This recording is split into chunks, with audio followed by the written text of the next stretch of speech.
seen so many examples of those taking out revenge on others that have bullied them, talked about them, stole from them, misused them, and abused them.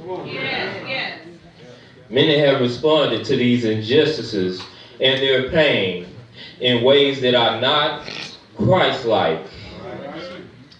In some cases of vengeance, both guilty and innocent human beings have found their lives taken by angry and misguided perpetrators.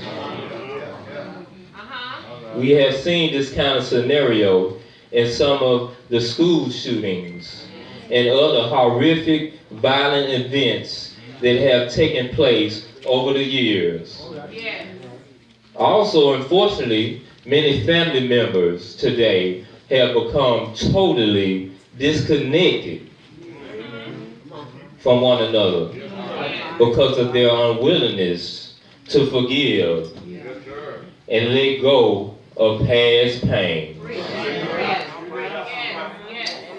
We as the people of God must come against any forces of darkness fueled by hatred, rage, or unforgiveness.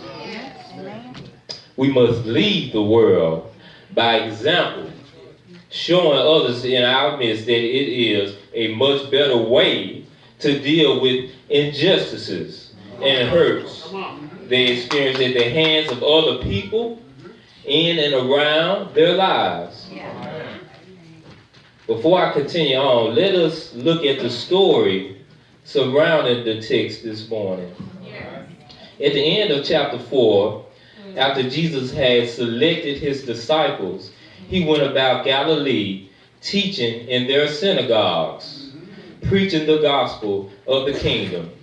He also began healing all kinds of sicknesses and diseases, delivering people from torments and demon possessions. After all this wonder working, he found himself surrounded by a multitude. These people had followed him from the capitals, Jerusalem, Judea, and beyond the Jordan. After seeing this blessing from God, he went up on the mountain and started preaching his first sermon. He preached it to his disciples along with this multitude. His first sermon began with, "Blessed are the poor in spirit, for theirs is the kingdom of heaven." In verse 3, now this verse and all the other verses after it that begin with the word blessed, including verse 12, which begins with rejoice, are called the Beatitudes. Now the Sermon on the Mount continues all the way up to chapter 7. Throughout this entire sermon, Jesus preached some very powerful teachings along with these Beatitudes. And our main text for this sermon picks up about 1/4 of the way through this famous sermon that Jesus preaches in the effort to prepare his people for the spiritual task ahead, supplying them with divine spiritual understanding. Now let us look back at our text.